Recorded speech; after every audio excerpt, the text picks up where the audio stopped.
যখন আগস্ট 2024-এ ক্ষমতায় আসে, তখন কিন্তু জনগণ তাকে অ্যাকসেপ্ট করেছিল। জনগণ মনে করছিল একটা ইন্টারন্যাশনাল প্লেয়ার হিসেবে দেশ ও জনগণকে সেবা করবে।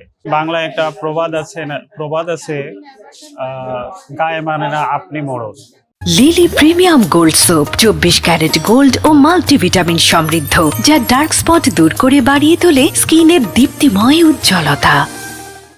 এই ডক্টর ইউনূস বাংলাদেশের জাতীয় নির্বাচনের ঠিক 2 দিন আগে, অর্থাৎ 10ই ফেব্রুয়ারি 2026 তারিখে সে নিজের ভিআইপি স্ট্যাটাস নেয়। কিন্তু দুঃখজনক হচ্ছে যে আজ পর্যন্ত এই ভিআইপি যে স্ট্যাটাস নিয়েছেন, এই গেজেট কেউ খুঁজে পাচ্ছেন না। এটা আমি অনলাইনে অনেক সার্চ করে খুঁজে পাইনি এবং পত্রিকায় নিউজ দেখলাম এ ব্যাপারে ইনফ্যাক্ট কোনো গেজেট হয়নি। তো এই যে আপনার ভিআইপি স্ট্যাটাস বাংলাদেশে গাইডেড হয় বেসিক্যালি কয়েকটা আইন দিয়ে। তার মধ্যে আছে ওয়ারেন্ট অফ প্রেসিডেন্ট 1986, সরকারের নির্বাহী আদেশে হতে পারে, এবং সর্বশেষ এ ব্যাপারে যে অ্যাক্ট অফ পার্লামেন্ট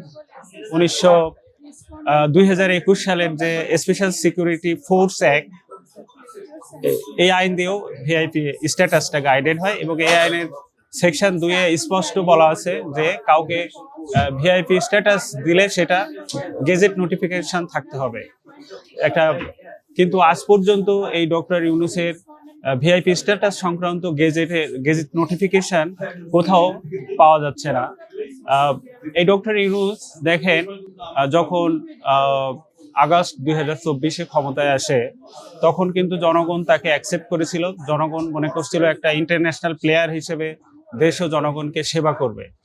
কিন্তু দেখা যাচ্ছে কিন্তু দিন দিন জনগণের কাছে এটা স্পষ্ট হচ্ছে সে জনগণের সেবা করার পরিবর্তে মার্কিন সাম্রাজ্যবাদকে সেবা করার জন্য ব্যস্ত, এবং এই বাংলাদেশকে মার্কিন সাম্রাজ্যবাদের হাতে তুলে দেওয়ার জন্যই সে তার মূল প্ল্যানিংটা, এটা জনগণের কাছে দিন দিন কিন্তু স্পষ্ট হচ্ছে।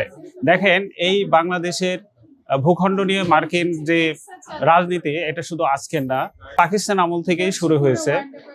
এই আমেরিকা কিন্তু বঙ্গবন্ধুর কাছেও বাংলাদেশে একটা ঘাঁটি চেয়েছিল, বঙ্গবন্ধু সেটা রিফিউজ করেছিল, এবং সর্বশেষ শেখ হাসিনাও কিন্তু সেই মার্কিন সাম্রাজ্যবাদের প্রস্তাব তাদের ঘাঁটি না দেওয়ার কারণেই কিন্তু তার দেশ ছেড়ে চলে যেতে হয়েছে। সংবিধানেই এই অন্তর্বর্তীকালীন সরকার বলতে কোনো কিছুই নাই, এটা সম্পূর্ণ বেআইনি এবং অসাংবিধানিক। এবং এই ডক্টর ইউনূস যে নিজে ভিআইপি স্ট্যাটাস নিয়েছে, এটা সম্পূর্ণ অবৈধ, অসাংবিধানিক। এছাড়া বাংলাদেশে যে চর্চা আছে, বিগত সময়ে তত্ত্বাবধায়ক সরকারের প্রধান উপদেষ্টা হিসেবে যে ভিআইপি স্ট্যাটাস নিছে, তারা কিন্তু 3 মাসের জন্য নিছে। কিন্তু দেখেন, এই অবৈধ, অসাংবিধানিক সরকার ডক্টর ইউনূস সে নিজে ভিআইপি স্ট্যাটাস নিয়েছে 1 বছরের জন্য। এটা সম্পূর্ণ অবৈধ, অসাংবিধানিক।